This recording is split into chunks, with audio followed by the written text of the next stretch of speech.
When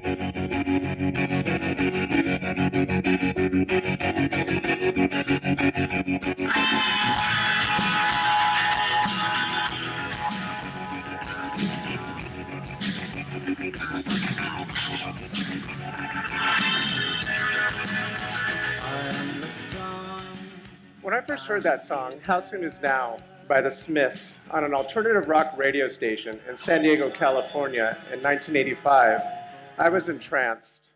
Every part of the song coalesced into a sound I had never heard before. It was unlike anything else on the radio at the time. Within a week, I found and purchased the 12-inch vinyl record single, and I felt unrelenting joy every time it spun on my turntable. Those of you who have ever owned a 12-inch single or a vinyl record know there's always another side to the record, the B-side. Traditionally in rock music, B-side tracks on a 12-inch single are extra songs that did not make it on to the main album. When I flipped this record over for the first time, I heard this.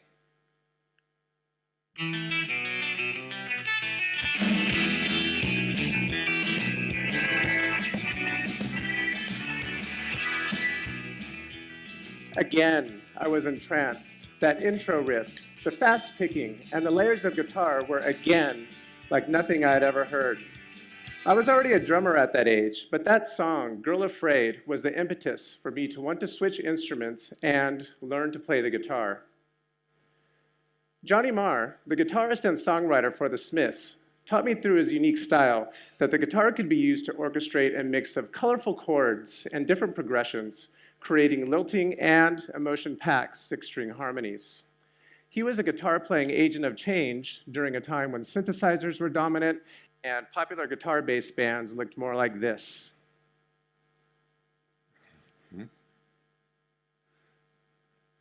The A-side of the record is what drew me to the Smiths, but it was the B-side that ultimately changed my life by inspiring me to learn to play the guitar and write songs. As a guitar player, it became a goal of mine to create my own guitar playing style and not just copy Marr.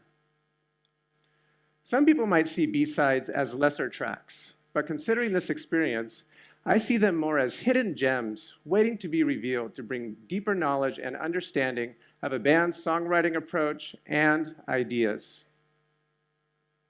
For most of us then, and even to a smaller extent today, radio stations were how we learned of new music.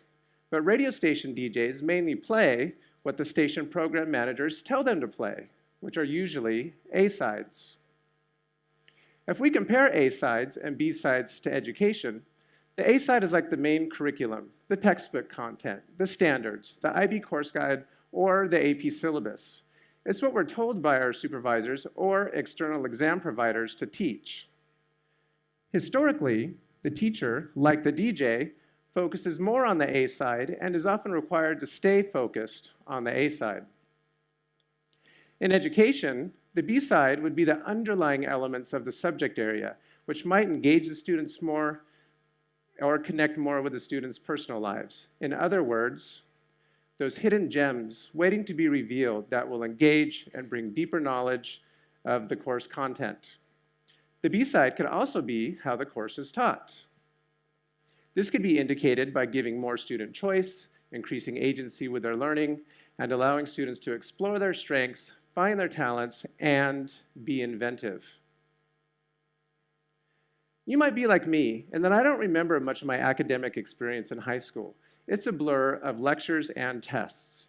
The learning experiences that do stand out in my mind are those I would deem to be B-side experiences.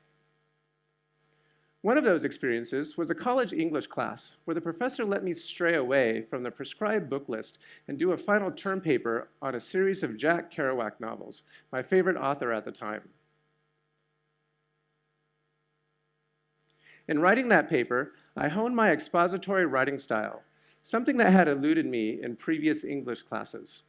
My commitment to caring about and developing some talent in expository writing was because of the intrinsic motivation that came from having choice in my learning in that situation. Similarly, for a final term paper in a university sociology class, the professor let me write an autobiographical account about how pop culture, largely music, shaped me into the person who I was at that time. The emotional attachment to my personal experience helped me use and more deeply understand the sociological concepts and theories I was expected to use. In both examples, thinking, writing, and organizational skills greatly improved because I was more engaged in the learning process. My love for education and learning was strengthened by these and a few other B-side experiences. These experiences also greatly influenced my own pedagogy when I became a teacher. I wish I had had more of these B-side experiences in my education.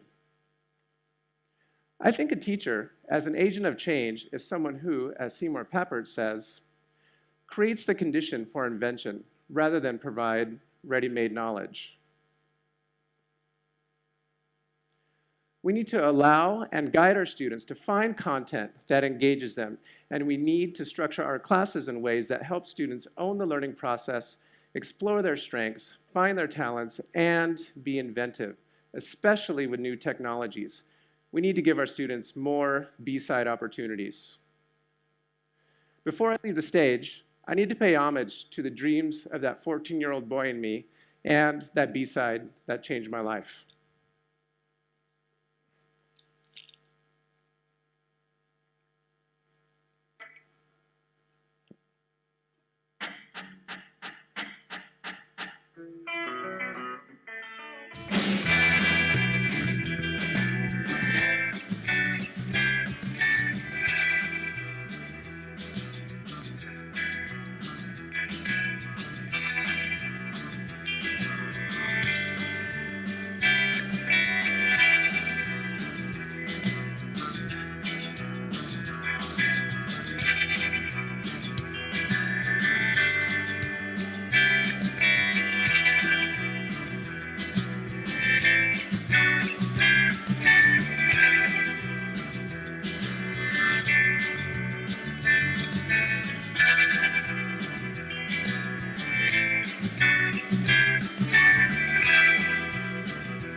Thank you.